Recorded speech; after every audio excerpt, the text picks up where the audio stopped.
Сәлеметсіз бе? Менің есімім Ақерке. Жасым 28-де. Қазіргі таңда 2 баланың анасымын, декретте отырған анамын. Үйде отырып, бала қарап үйде отырмын уақытына, ал негізінде жұмыс істегенмін. Жалпы отбасы құрғанымызға 4 жыл болды. 2 баламыз бар. Үлкен қызымыз Аяла 3-те, кіші Алдияр міне 2-ке толады. Жолдасым есімі Елдар. Жасы 31-де. Отбасы құрмай жатып, мен жол лабораториясында жұмыс істегем, жол зертханасында. Жол зертханасында мен отдел кадр болып жұмыс жасадым. 2 жыл жұмыс істеп, сол жерден декретке кеттім. Мамандығым инженер, негізгі мамандығым инженер. Күнделікті күніміз, сол аналардың күні қалай өтеді, солай азанда тұрамыз. Үй көріп тұрсыздар, үй жай үлкен, даланы тазалап, одан үйді тазалап, балаларды оятып, таңғы ас барлығын жұмысқа шығарып саламыз. Мен Аяла енді карантин не болды, сол балабақшаға енді барып бастады. Аяланы жайлап балабақшаға жіберіп, енді үйретіп жатыр, адаптация. Алдияр үйде. Сол Алдияр екеуміз қалған үйдің тіршілігімен, тамақпен, өздеріңіз көріп отқандай шай күтіп алып, шығарып салып, солай. Арасында енді өзім хобби үйде былай тігін тігіп, қазір декрет отқаннан соны үйреніп жүрмін. Былай сол айналысатын, қосымша кішкене сонымен айналысам бос уақытымда. Аяла, үлкен қызым Аяла, жасы 3-ке толады, Құдай қаласа 17-сі күні. Негізінде денсаулығымызға ешқандай бүйтіп жалып жоқ, Аллаға шүкір, бәрі жақсы. Негіз иммунитетіміз басында кішірек кезінде емшектен ерте шыққанда төмендеу болған. Кейін әртүрлі витаминдар нелер беріп, жаңағы не қылдық.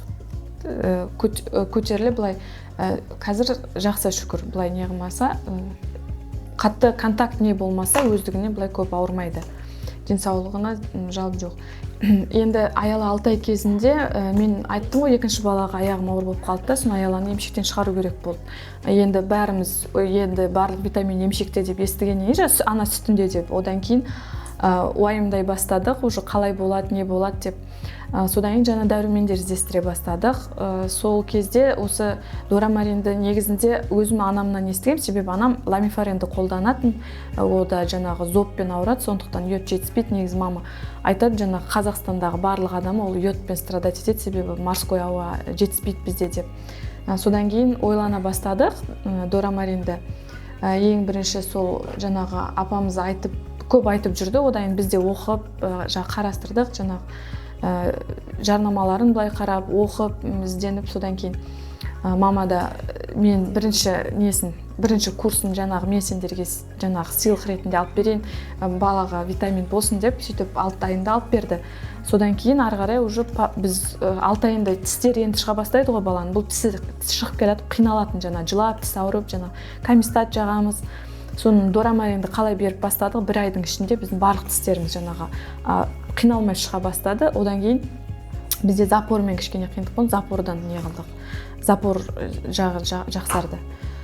Сосын дорамарин дүзген жоқ, біз осы беріп жүрдік. Кейінгі 3 курс алу керек деп жүрді, сол курстарымызды алдық, ішіп бітіріп. Сосын Аяланы ары қарай берген жоқпыз, одан өзі неғып кетті. Тамаққа да тәбеті жақсы болып солай. Тамақ аппетиті ашады дейді, негізі өзінің аппетиті нашар емес етін, но тамақты жақсы ішіп не қылды. Өздігінен тамақ ішіп сұрап сөйтетін. Барлық нәрсеге тәбеті болып, былай тамақтан отказ жасамайтын. 2-ші ұлым Алдияр, 1 жас 10 ай, қазір 2-ке толады, Құдай қаласа.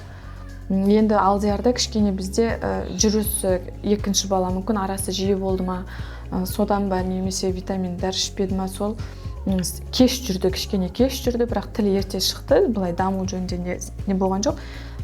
Тістерімізде кальций, мен ойымша кальцийіміз аз ба әлде, тісімізден кішкене не бар, құрттайды, осы жақында тісін жұлдық. Аялада ондай ешқандай мәселе болмаған етін. Алдиярда енді сондай мәселелер туындады кішкене.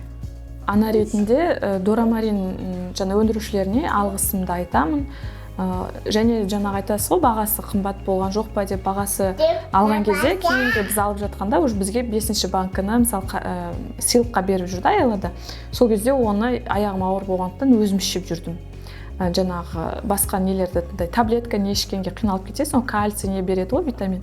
Соның орнына мен өзім іштім, былай өзім де с удовольствием ішіп қоятынмын, қинамай өзімді ешқандай.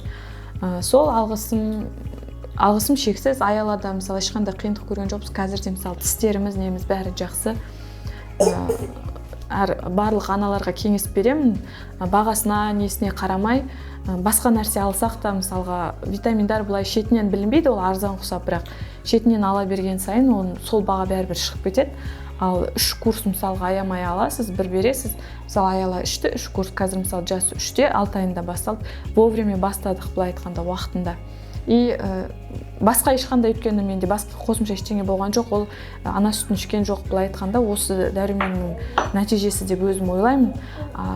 Сондықтан барлық аналарға да кеңес берер едім, осыны ішсін, балаларына ерте бастан бере бастасын деп. Бізде өткені барлық нәрсені тамақтан да ана сүтінен де бере алмаймыз негізінде.